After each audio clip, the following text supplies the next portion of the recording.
నిన్న విమానాశ్రయంలో స్వయానా కల్వకుంట్ల కవిత గారు ఆమె రాసినటువంటి లేఖ గురించి ప్రస్తావించినటువంటి అంశాన్ని నేను మళ్ళొకసారి గుర్తు చేస్తూ, ఆమె అక్కడికి ఆపకుండా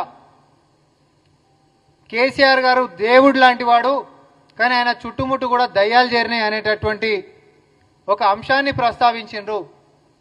ఈరోజు కాంగ్రెస్ పార్టీ ఇదే వేదిక నుంచి ఇంకొన్ని విషయాలు కూడా మేము ముందుకు తీసుకొని వెళ్తున్నాం. ఏమని? అసలు కన్న బిడ్డ తండ్రితోటి పంచుకోలేనటువంటి పరిస్థితులు, ఉత్తరాలు రాసి మరి చెప్పుకోవాల్సినటువంటి దుస్థితి మరి ఆ దేవుడి పక్కన ఉంటున్నటువంటి ఏ దయ్యాలు కలిగించినాయి అనేటటువంటిది మనం మాట్లాడుకోవాలి. ఆమె దృష్టిలో, కవిత గారి దృష్టిలో కేసీఆర్ గారి పక్కనే ఉంటూ కన్న కూతురి యొక్క సమావేశాన్ని కూడా జరగనీయకుండా, తన మనసులోపటి మాటల్ని కూడా చెప్పనీయకుండా ఆపినటువంటి అతిపెద్ద దయ్యం ఎవరు అనంటే సంతోష్ రావు.